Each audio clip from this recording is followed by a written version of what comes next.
আচ্ছা হয়েছে, ঠিক আছে। তো আজকে আমরা করবো কি চোখ, তাই তো? কোনটা মুছবো? পুরোটাই মুছে ভিডিও চালু করে দিয়েছি অলরেডি। করে করবেন বলেছিলেন। না না আর আচ্ছা দেখো, চোখ চোখ হচ্ছে কি আমাদের একটা জ্ঞানেন্দ্রিয়। জ্ঞানেন্দ্রিয় কটা? চক্ষু, কর্ণ, কর্ণ, নাসিকা, জিহ্বা, হচ্ছে তার মধ্যে চোখ হচ্ছে আমাদের সবচেয়ে একটা ইম্পর্টেন্ট জ্ঞানেন্দ্রিয়। দেখো এবার এই চোখের স্ট্রাকচারটা তো আমি এঁকেছি আগে দিই, তাই না? এবার আমরা বোঝাবো যে এর কি কি অংশ নিয়ে গঠিত আগে সেটা বোঝাই, তারপর প্রত্যেকটা অংশের কাজ কি সেটা বোঝাই। তো দেখো একদম আউটার লেয়ার থেকে একদম আস্তে আস্তে ইনার ভেতরের দিকে যাচ্ছি, অর্থাৎ বাইরের দিক থেকে আস্তে আস্তে ভেতরের দিকে যাচ্ছি যে চোখের স্ট্রাকচারে কি আছে। তো চোখের স্ট্রাকচারে আমরা প্রথমেই যদি দেখি যে উপরে যে লেয়ারটা রয়েছে সেই লেয়ারটার নাম কি? সেই লেয়ারটার নাম হচ্ছে কনজাংটিভা, তাই তো? কনজাংটিভা এই লেয়ারটা। তো কনজাংটিভা লেয়ারটা আরো আরো কি থাকে, আরো একটু চওড়া থাকে। এই যে কনজাংটিভা লেয়ারটা, এই যে এই লেয়ারটা হচ্ছে কনজাংটিভা, ঠিক আছে? এই লেয়ারটা হচ্ছে কনজাংটিভা। তো কনজাংটিভার কাজ কি? বাইরের সমস্ত ধুলোবালিকে আটকে দেওয়া, ঠিক আছে? অর্থাৎ বাইরের প্রোটেকশন, এটা প্রোটেকশন হিসেবে এই কনজাংটিভাটা কাজ করে। এবার এই কনজাংটিভার যদি ইনফ্লামেশন হয়, নানা কারণে ইনফেকশন হতে পারে, ঠান্ডা লেগে হতে পারে, হ্যাঁ, এবং ধুলোবালি থেকে হতে পারে, জীবাণু থেকে হতে পারে। তখন যে এটা যদি ইনফ্লামেশন হয়, লাল হয়ে যায়, তখন যে রোগটা হয় তার নাম হচ্ছে কনজাংটিভাইটিস। আমরা বাংলায় কি বলি? জয় বাংলা, তাই না? আমরা জয় বাংলা বলি। এরপরে কি আছে? বসো। এরপরে কি আছে? এরপরে আছে কর্নিয়া। এরপরে যে লেয়ারটা দেখো এখান থেকে শুরু হয়েছে, এই পার্টটার নাম হচ্ছে কর্নিয়া। এই পার্টটার লেয়ার নাম হচ্ছে কর্নিয়া পার্টটা।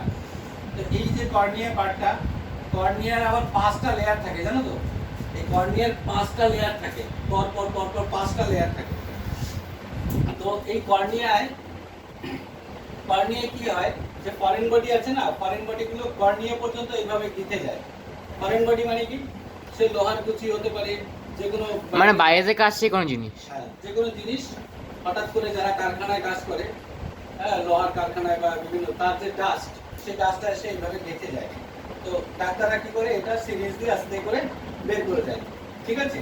তো এই ফরেন বডিগুলো কিন্তু কর্নিয়ার এইভাবে লেয়ারগুলো যদি অনেকটা লেয়ার ক্রস করে, পুরো লেয়ারটা ক্রস করে এ পর্যন্ত, তাহলে কিন্তু বিপদ। তখন সেই ক্ষেত্রে তাকে অনেক সময় সেন্সলেস করে, অজ্ঞান করে তখন বের করতে হবে, ঠিক আছে? আর যদি আপার লেয়ারে থাকে, কনজাংটিভাইটিসে থাকলে তো খুব দ্রুত বেরিয়ে যাবে।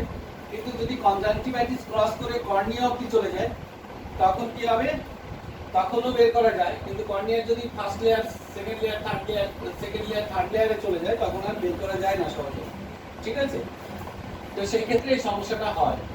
আর না, আচ্ছা কর্নিয়া কি? কর্নিয়া হচ্ছে একটা প্রতিসারক মাধ্যম হিসেবে কাজ করে। এখানে কিন্তু কনজাংটিভাইটিস সেও প্রতিসারক মাধ্যম হিসেবে কাজ করে, অর্থাৎ স্বচ্ছ মাধ্যম হিসেবে কাজ করে, অর্থাৎ এর মধ্যে দিয়ে আলো যেতে কোনো রকম বাধা নেই। তারপর হচ্ছে কর্নিয়া। কর্নিয়া হচ্ছে একটা সবথেকে ভালো প্রতিসারক মাধ্যম হিসেবে কাজ করে, এবং এর পাওয়ার হচ্ছে কত? এর পাওয়ার হচ্ছে 40 ডায়োপ্টার। 40 ডায়োপ্টার হচ্ছে এর প্রতিসারকের মান, অর্থাৎ এই কর্নিয়াটার মান হচ্ছে 40 ডায়োপ্টার এর ভ্যালু। আর লেন্সের ডায়োপ্টার কত? লেন্সের হচ্ছে 20 ডায়োপ্টার। তাহলে টোটাল আমাদের এই দুটো কর্নিয়া আর লেন্স মিলিয়ে হচ্ছে 60 ডায়োপ্টারের হিসাবে কাজ করে। ডায়োপ্টার হচ্ছে লেন্সের ক্ষমতা, ঠিক আছে? তো এই ক্ষমতাটা কর্নিয়ার ক্ষমতাটা হচ্ছে কত? সবথেকে বেশি 40, আর লেন্সের ক্ষমতা হচ্ছে 20, ঠিক আছে? তো ডায়োপ্টার হচ্ছে ক্ষমতার একক, লেন্সের ক্ষমতার একক হচ্ছে ডায়োপ্টার। তো এবার দেখো এই লেন্সটাকে যখন আমরা কেটে বের করি, তখন সেই লোকটার নাম কি? এটাকে কখন বের করতে হয়? লেন্সটাকে কেটে যখন লেন্সটা নষ্ট হয়ে যায়, তাই না? সেই লোকটার নাম কি? আমরা ইংরেজিতে ক্যাটারাক্ট বলি, বাংলায় বলি সানি অপারেশন, ঠিক আছে? অর্থাৎ এই লেন্সটা নষ্ট হয়ে গেলে, অর্থাৎ সানি পড়ে, এর গায়ে সাদা হয়ে গিয়ে স্তর পড়ে পড়ে ক্ষয় পেয়ে যায়, তখন আর এর ডায়োপ্টারটা নষ্ট হয়ে যায়, 20 ডায়োপ্টার থাকে না, তখন কমে যায়। ডায়োপ্টার যত কমতে থাকবে তত এই ফোকাস পয়েন্টটা এই বিন্দুতে পড়বে না, ইয়েলো স্পটে পড়বে না, এর সামনে বা পিছনে পড়বে। তার এই পাশে একটা ফ্লুইড থাকে, এই পাশে একটা ফ্লুইড থাকে, এই পাশে ফ্লুইড কিন্তু এই পাশে যেতে পারে না, দেখো যাওয়ার কোনো রাস্তা নেই। কিন্তু এই ফ্লুইডটা এই যে তারারন্ধ্রের ভিতর দিয়ে এখান দিয়ে যেতে পারে। তার মানে এখানকার আর এখানকার ফ্লুইডটা একটাই ফ্লুইড। আর এই ফ্লুইডটা কিন্তু টোটাল আলাদা, কারণ এইখানে দেখো সিলিয়ারি মাসেলগুলো রয়েছে, পেশিগুলো রয়েছে, তারপর লেন্স রয়েছে, আবার সিলিয়ারি পেশি রয়েছে। তার মানে এদিকের কোনো ফ্লুইড কিন্তু এদিকে যেতে পারে না। তাহলে এই দুটো ফ্লুইডের মধ্যে কিন্তু পার্থক্য রয়েছে। এই জায়গাটাকে বলি আমরা কি অ্যাকুয়াস হিউমার, এই জায়গাটাকে কি বলি আমরা অ্যাকুয়াস হিউমার, ফাঁকা জায়গাটাকে, ঠিক আছে। আর এই জায়গাটাকে আমরা কি বলি, এই জায়গাটাকে, এই ফাঁকা গহ্বরটাকে কি বলি আমরা ভিট্রিয়াস হিউমার। বই বন্ধ করে শুনুন, ভিট্রিয়াস হিউমার। তাহলে এই জায়গাটাকে বলি আমরা ভিট্রিয়াস হিউমার, এই জায়গাটাকে বলি আমরা কি অ্যাকুয়াস হিউমার। তা অ্যাকুয়াস হিউমারের আবার দুটো পার্ট, দেখো মাঝখান দিয়ে অ্যাকুয়াস হিউমারের মাঝখানে কি রয়েছে, আইরিশ। তাহলে আইরিশের এই পাশে একটা, এই পাশে একটা, এটা হচ্ছে কি অ্যান্টেরিয়র পার্ট, এটা হচ্ছে পোস্টেরিয়র পার্ট, ঠিক আছে।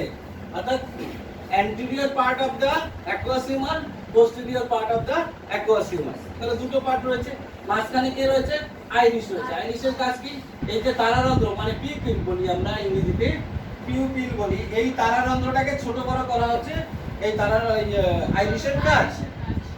কখন বড় করে, যখন আমরা কম লাইটে থাকি, আর কখন ছোট করে, যখন আমরা বেশি লাইটে থাকি। তাহলে চোখে যদি বেশি আলো পড়ে তখন আইরিশগুলো আরো কাছাকাছি চলে এসে ছিদ্রটাকে ছোট করে, কারণ বেশি আলো যাতে এদিকে না পড়ে।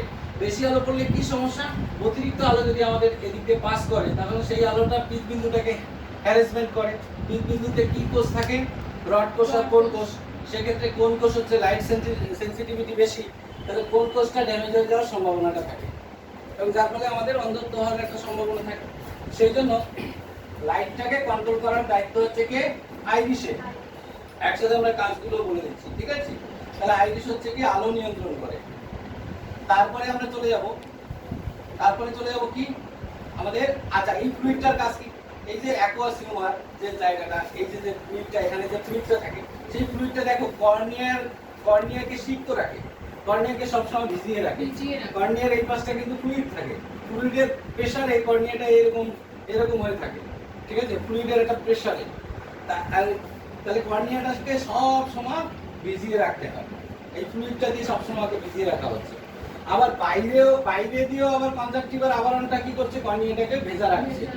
কারণ যদি এ সব থেকে বাইরে থাকতো, কনজাংটিভাটা না থাকতো, তাহলে বাইরে পোষণ থেকে আস্তে আস্তে কি হতো, ড্রাই হয়ে যেত। তাহলে সেক্ষেত্রে তার ডায়াপটা চেঞ্জ হয়ে যেত, বোঝা যাচ্ছে। তাহলে দেখো দুই দিক থেকেই ওকে কিন্তু ভিজিয়ে রাখার জন্য ব্যবস্থা সিস্টেম করা হয়েছে। এরপরে আমরা চলে যাচ্ছি কিসে, অ্যাকুয়াস হিউমারের পরে আইরিশ গেল। এই আইরিশের আমাদের চোখের কালার বলা হয় না, কালার, যে এক একজনের চোখ এক এক রকম দেখতে, ঠিক আছে। কারো চোখ ব্লুইশ কালার, কারো ব্রাউন কালার, কারো ব্ল্যাকিশ, এই যে বিভিন্ন রকমের চোখ হয় না। ব্লুইশ কালার কার আছে পরিচিত নাম, ঐশ্বরিয়া আছে তো, ব্লুইশ কালারের চোখ। এই যে ব্লুইশ কালার, আমরা বিভিন্ন কালারের চোখ বলি, সেই চোখটা অ্যাকচুয়ালি কালারটা হয় আইরিশের কালার অনুযায়ী। কারণ আমরা বাইরে থেকে যে চোখটা দেখতে পাই, যে কালারটা, সেটা অ্যাকচুয়ালি দেখতে পাই আমরা আইরিশের কালার। কার কালার দেখতে পাই, আইরিশের কালার দেখতে পাই। তার মানে আইরিশের কালার অনুযায়ী আমাদের চোখের কালারটা হয়। তাহলে এইটা যার ব্লুইশ কালার, তার ব্লুইশ আই। এটা যদি ব্ল্যাক হয় তাহলে ব্ল্যাকিশ আই, এটা যদি ব্রাউন হয় তাহলে ব্রাউন আই, ঠিক আছে। তাহলে এক একজনের আইরিশের কালার এক এক রকম হয়, এটা জেনেটিক্যালি, ঠিক আছে। তারপরে আছে কি, তারপরে দেখো এইটাকে আমরা কি বলি, সিলিয়ারি বডি। সিলিয়ারি বডি থেকে কি বেরিয়েছে, সিলিয়ারি পেশি। তা এই সিলিয়ারি পেশিগুলো যে বেরিয়েছে, সেই সিলিয়ারি পেশিগুলো কাকে ধরে রেখেছে, লেন্সের থলিটাকে, ঠিক আছে। এই যে লেন্সের একটা থলি, সেই থলিটার সাথে যুক্ত হয়েছে। দেখো দুই দিক থেকেই, না ক্যাপসুল বলা হয়, আবার এটাকে ক্যাপসুল বলে। তাহলে এই যে ক্যাপসুলটা রয়েছে, সেই ক্যাপসুলটাকে সিলিয়ারি পেশিগুলো সিলিয়ারি বডি থেকে বডির সাথে সংযুক্ত করে রেখেছে। তার মানে এই পুরো ক্যাপসুলটা ঝুলন্ত অবস্থায় আছে, এবং তার মধ্যে সূক্ষ্মভাবে সেক্রিট করে অবস্থায় রয়েছে লেন্সটা। এই লেন্সটাকেই আমরা বলি চোখের মণি। চোখের মণি বলতে আমরা লেন্সটাকেই বুঝি, ঠিক আছে। এবার আমরা কি, এবার দেখো উপরের এই পাশের লেয়ারটা, আমরা চোখের দেখো ওই যে কালো অংশটা দেখি, কালো অংশটা যে গোল দেখতে পাচ্ছি, ওটা অ্যাকচুয়ালি কি, ওটা অ্যাকচুয়ালি এখান থেকে এই পর্যন্ত আইরিশের কালারটা। আর তার উপরের এইটা আমরা আমরা চোখে দেখতে পাই না, এটা টর্চ মারলে বোঝা যায় যে ওর উপর দিয়ে একটা এরকম ইয়ে আছে, কর্নিয়া আছে। এটা এটা কিন্তু আমরা এমনি দেখতে পাই না, আমরা ডাইরেক্ট যখন তাকাই এই কালারটা দেখতে পাই। তাহলে এই কালারটা গোল, এই যে এখান থেকে এই পর্যন্ত জায়গাটা কি গোল জায়গাটা, আমরা তো চোখটাকে এইভাবে কাটা হয়েছে, তাহলে গোল জায়গাটা আমরা দেখতে পাই। তো এই জায়গাটা বাদ দিলে বাকি যে জায়গাটা আমরা চোখে দেখতে পাই চারিপাশ দিয়ে, সেটা কিরকম দেখি? সাদা। তাহলে এই পার্টটা হচ্ছে স্ক্লেরা। দেখো স্ক্লেরা এখান থেকে শুরু, এই যে পার্টটা আমরা দেখি কি সাদা, সাদা পার্টটা যেটা দেখি সেটা হচ্ছে স্ক্লেরা। তাই স্ক্লেরা একটা শক্ত আবরণী বিশিষ্ট চোখের সবথেকে বাইরের একটা পার্ট। স্ক্লেরার কাজ হচ্ছে চোখের ভেতরের অংশগুলোকে রক্ষা করা, এটা হচ্ছে ওর প্রধান কাজ। তারপরে কি আছে? স্ক্লেরার পরে যে অংশটা আমরা দেখতে পাবো কালো রঙের একটা অংশ, স্ক্লেরার পরে একদম কালো রঙের একটা অংশ দেখতে পাবো, দুই দিক দিয়ে একটা কালো রঙের অংশ দেখতে পাবো। এই অংশটা পুরোটাই ব্ল্যাকিশ থাকে। কেন? এই জায়গাটার নাম হচ্ছে, কালো অংশটার জায়গাটার নাম হচ্ছে কোরোয়েড। তো কোরোয়েডের কাজ কি? ক্যামেরার ভিতরটা কালো থাকে কেন? কারণ যাতে যে লাইটগুলো পরে যেগুলো রিফ্লেক্স হবে দুই দিকে, সেগুলো যাতে অ্যাবজর্ব হয়, যাতে আবার ওখান থেকে প্রতিফলিত না হয়। প্রতিফলিত হলে সেখান থেকে আবার ইমেজ তৈরি হবে, প্রতিবিম্ব তৈরি হবে। ফলে আমরা একটার পর যদি আরেকটা ইমেজ তৈরি হয়, আরেকটা ইমেজ পড়ে, তাহলে কি হবে? অরিজিনাল বস্তুটাকে আমরা আস্তে আস্তে কি দেখবো? ঝাপসা দেখবো। ঠিক আছে? তাহলে সেই জন্য যাতে এইখান থেকে লেন্স যে ইমেজটা তৈরি করবে, শুধু সেই ইমেজটাই যাতে থাকে। এখান থেকে আলো তো এইভাবে শুধু একটা ঢোকে না, আলো কিন্তু এখান থেকে কোনাগুনি এই পাশে দিয়েও ঢোকে, এইখান থেকে কোনাগুনি এই দিক দিয়েও ঢোকে, আবার সোজাসুজিও ঢোকে। তাহলে যে লেন্স যে প্রতিবিম্বটা এখানে ফেলবে, এই আলোটা আবার একটা অন্য একটা রশ্মি এদিকে আসবে, সেখান থেকে রিফ্লেক্স হয়ে আবার যাতে এখানে প্রতিবিম্ব তৈরি করতে না পারে, তার জন্য একটা কোরোয়েড থাকে, যাতে ওই আলোটা এদিকে আসলো ও টেনে নিল, এখান থেকে প্রতিফলিত হবে না, রিফ্লেক্স হবে না। সেই জন্য ক্যামেরারও ভিতরের পার্টটা কালো করা হয়, আমাদের চোখের ভেতরেও এরকম একটা কালো অংশ থাকে একই। তারপরে কি আছে? তার ভেতরের অংশটা কি আছে? এই যে খাস কাটা, এই অংশটার নাম হচ্ছে রেটিনা। একদম সবথেকে inner layer of the eyeball, অর্থাৎ এই পুরোটাকে আমরা বলি আইবল। ঠিক আছে? এই আইবলের একদম সবথেকে ভেতরের লেয়ার হচ্ছে রেটিনা। তাহলে রেটিনার অপারেশন করা কত কঠিন, বুঝতে পেরেছো? রেটিনার অপারেশন করা প্রচন্ড কঠিন, কারণ আমাদের চোখের বাইরের পার্ট কিন্তু এখান দিয়ে ঢুকে এই জায়গায় অপারেশন করা প্রচন্ড কঠিন ব্যাপার, বুঝতেই পারছো, তাই না? তো সেই আমাদের ঢোকার রাস্তা কিন্তু এই যে একমাত্র আইরিশে এক ধরনের ড্রপ আছে, যেটা আইরিশটাকে এখান থেকে গুটিয়ে এই পর্যন্ত নিয়ে আসে, এখান থেকে গুটিয়ে এই পর্যন্ত নিয়ে আসে। তার মানে চোখটা কি হয়ে গেল? ওপেন হয়ে গেল। তারপর তার সামনে পড়ে থাকলো কে? লেন্স, তাই না? তারপরে এই একটা থলিটা কাটা হয়, থলিটা এতটা কেটে এখান থেকে লেন্সটা সুন্দর করে বের করে নিয়ে আসা হয়। হ্যাঁ, আবার একটা কৃত্রিম লেন্স এর মধ্যে দেওয়া হয়, এটাকে আমরা বলি সানি অপারেশন। ঠিক আছে? তো ক্যাটারাক্ট সার্জারি। এবার আমরা চলে যাব তারপরে এই লেন্সের পরে, এই যে লেন্সটা কিরকম? লেন্সটা উভু উত্তল লেন্স। আমাদের এই লেন্সটাকে কি বলা হয়? উভু উত্তল লেন্স। ঠিক আছে? এই ডায়াপ্টার কত? 20 ডায়াপ্টার এভারেজ। কারো ক্ষেত্রে এটা 42 হলে এটা হয়ে যাবে 18, কিন্তু টোটাল কিন্তু সবসময় 60 থাকবে, টোটাল সবসময় 60 থাকবে। ঠিক আছে? দুটো মিলিয়ে সবসময় 60 হবে। কারো ক্ষেত্রে কর্নিয়া আছে 42, তাহলে তার ক্ষেত্রে লেন্সের ক্ষমতা কত হবে?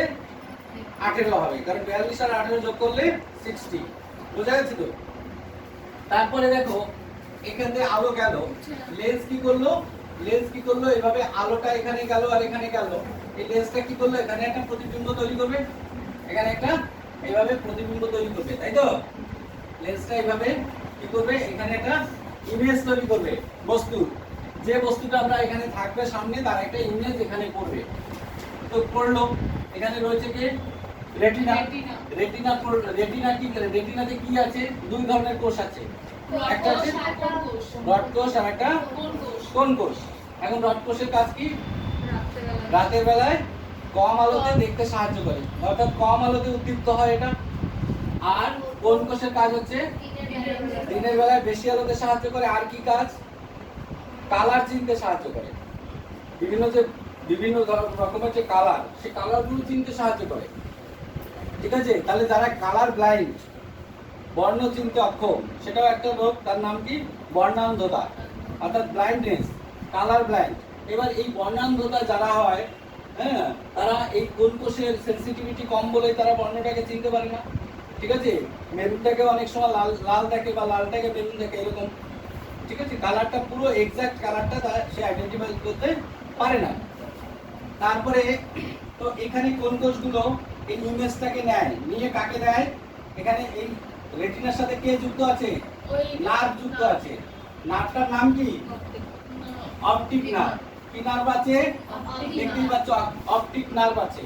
তো অপটিক নার্ভ এখান থেকে ইমেজটা নেয়, নিয়ে কোথায় চলে গেল অপটিক নার্ভটা, অপটিক নার্ভটা কোথায় চলে গেল, সেন্ট্রাল নার্ভাস সিস্টেম। কোথায় চলে গেল, মস্তিষ্কে, সেন্ট্রাল নার্ভাস সিস্টেমে চলে গেল। ঠিক আছে, তো সেন্ট্রাল নার্ভাস সিস্টেমে গিয়ে সে কি করবে, আইডেন্টিফাই করবে যে আমরা কি দেখছি, তাই না? তো মস্তিষ্কের কাজ কিন্তু আইডেন্টিফাই করা। মস্তিষ্কের কাজ হচ্ছে আইডেন্টিফাই করা যে আমরা কোন বস্তুকে দেখছি। চোখের কাজ কিন্তু নয়, আমরা বলি চোখে দেখলাম, তা নয়। চোখে শুধু ইমেজটা নিল, কিন্তু দেখলাম, আইডেন্টিফাই করলো কে, মস্তিষ্ক। ঠিক আছে, তাহলে মস্তিষ্ক হচ্ছে সেন্ট্রাল নার্ভাস সিস্টেম, তাই তো? তার একটা অংশ। আমাদের মস্তিষ্কগুলো, গুরু মস্তিষ্ক অনেকটা পার্ট আছে, ভাগ ভাগ করা আছে, এবং প্রত্যেকটা পার্টের জন্য জায়গা করা আছে আলাদা আলাদা। সেই জায়গাগুলোকে এক একটা পার্টকে আমরা লোব বলি। অর্থাৎ এই পার্টটা হয়তো চোখের কাজটা করে, এই পার্টটা হয়তো কানের কাজটা করে, হ্যাঁ। অর্থাৎ অকিউলোমোটর নার্ভটা হয়তো এখানে গেছে, অপটিক নার্ভটা হয়তো এখানে গেছে, ন্যাসোফেরিয়াল নার্ভটা হয়তো এখানে গেছে। এরকম প্রত্যেকটা লোব তৈরি করা আছে, বুঝতে পেরেছিস? আমাদের দপ্তরের মতো, মানে এই দপ্তরের কাজ এই ঘরটায়, ওই দপ্তরের কাজ এই ঘরটায়, এরকম করে পুরো ভাগ করা আছে। তো সেইগুলোকে আমরা মস্তিষ্কের ক্ষেত্রে, গুরু মস্তিষ্কের ক্ষেত্রে সেগুলোকে এক একটাকে আমরা লোব বলি। লোব মানে চেম্বার, এক একটা চেম্বার। ঠিক আছে, তো এখান থেকে শুধু কি নার্ভটা গেছে, এখান থেকে কি গেছে, আরো ব্লাড ভেসেল গেছে, ব্লাড ভেসেল গেছে। সেই ব্লাডটার কাজ কি, ব্লাড গুলো এই, হ্যাঁ, রেটিনাকে কি দিচ্ছে, ব্লাড সাপ্লাই দিচ্ছে। তা রেটিনার যে পুষ্টি, তারপরে থোরয়েড, স্ক্লেরা, এদেরকে সবাইকে কি খাদ্য দিচ্ছে কে, এই ব্লাড ভেসেল। এই যে গর্তটার ভেতর দিয়ে, যে গর্তটার ভেতর দিয়ে অপটিক নার্ভটা বেরিয়েছে, ব্লাড ভেসেল গুলো বেরিয়েছে, বেরিয়ে ভেতর দিয়ে পুরো ব্লাডটা দিচ্ছে সবাইকে, খাদ্য, পুষ্টি, অক্সিজেন, হরমোন সবকিছু চোখকে দিচ্ছে, চোখের ভেতর দিয়ে একদম ব্লাড সার্কুলেট। এই চিত্রটার নাম কি, অন্ধবিন্দু। এটাকে বলা হয় ব্লাইন্ড স্পট। এর নাম কি, ব্লাইন্ড স্পট। স্পট বলি আমরা, ব্লাইন্ড স্পট বলি। ঠিক আছে, তাহলে ব্লাইন্ড স্পট হচ্ছে অন্ধবিন্দু। অর্থাৎ এখানে তো কোনো সেনসিটিভিটি থাকে না, কোনো কোন কোষ বা রড কোষ থাকে না। সেজন্য এই পয়েন্টে কিন্তু আমরা কখনোই কোনো বস্তুকে দেখতে পাই না। অর্থাৎ ইমেজ যদি এখানে না পড়ে যদি এখানে পড়তো, তাহলে ভাবো তো ইমেজটা এখানে পড়তো, তাহলে কি আমরা দেখতে পেতাম? চোখে অন্ধ, মানে কিছুই দেখতে পারতাম না, পুরো অন্ধকার। ঠিক আছে, তাহলে ব্লাইন্ড স্পটে কিন্তু আমরা কিছু দেখতে পাই না, তাই তো? এই হচ্ছে আমাদের একটা চোখ এবং চোখের বিভিন্ন অংশ এবং কাজ। তার ছাড়াও চোখের উপরে আমাদের যে এই উপরে এই যে ভ্রুটা থাকে, ভ্রুর ঠিক নিচে মানে আপার যে লিড, এটাকে কি বলে, চোখের পাতা। ইংরেজিতে কি বলি আমরা, লিড বলি, এলআইডি লিড, এলআইডি লিড। তো এই লিড হচ্ছে আপার লিড, লোয়ার লিড। এই যে চোখের পাতাটা আর এই যে ভ্রুটা, এর ভিতরে এই যে গর্তটা, এই গর্তের উপরে যে এই যে এরকম জায়গা, আঙ্গুরের মতো কিছু থলি থাকে, সেগুলোকে আমরা কি বলি, অশ্রুগ্রন্থি, তাই না? হ্যাঁ, যেটা দিয়ে জল পড়ে। ঠিক আছে, তো সেই অশ্রুগ্রন্থি থেকে কি হয়, জলগুলো আসে কোথায় পড়ে, চোখের উপরে পড়ে। জলগুলো এই ভেতরে পড়ে, এখানে কি পড়ে, জলগুলো এখান দিয়ে পড়ে, তাই না? কারণ এর উপর দিয়ে আসে, কারণ এই জায়গাটাকে সবসময় ভিজিয়ে রাখা হচ্ছে ওর কাজ, বাইরের জায়গাটা, তাই না?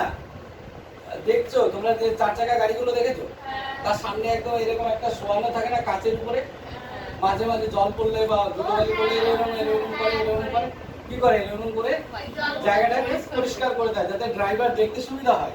ঠিক সেম কাজটাই হচ্ছে আমাদের দুটো লিডের কাজ। আমরা যখন পলক খেলি, তার মানে ওই একবার এভাবে টেনে ছেড়ে দিলাম, তার মানে ওর উপর দিয়ে ধুয়ে দিলাম, পরিষ্কার করে দিলাম। ঠিক আছে, তো পলক ফেলার কাজ হচ্ছে এইটা। আমরা দিনে প্রায় 50-60 বার এরকম পলক ফেলি। 50-60 বারের বেশি, আরো বেশি হবে কেন? এটা তার মানে কি, যারা কম্পিউটারে কাজ করে তারা পলক ফেলতেই চায় না, একটা না এরকম রাবণের মতো তাকিয়ে থাকে, বুঝলি? তাদের ক্ষেত্রে কি হয়, তাদের ক্ষেত্রে চোখটা ড্রাই হয়ে যায়, প্রচন্ড পরিমাণে ড্রাই হয়ে যায়। আর যত ড্রাই হবে, কর্নিয়া যত ড্রাই হবে, তত তার ডায়াপ্টার কমতে থাকবে। আর যত কমতে থাকবে তত তার চোখের সমস্যা তৈরি হবে। এই জন্য টানা কম্পিউটার চালাতে নেই, বা টানা চালালে বারবার চোখে পলক ফেলা উচিত, কারণ পলক ফেলা একটা ইম্পর্টেন্ট কাজ। তুমি যদি টানা চোখ তাকিয়ে থাকো, পলক ঠিক মতো না ফেলো, তার জন্য তোমার অশ্রুগ্রন্থিও ঠিক মতো কাজ করতে পারছে না, ও তো জানতেই পারছে না কখন ওর অশ্রু দরকার,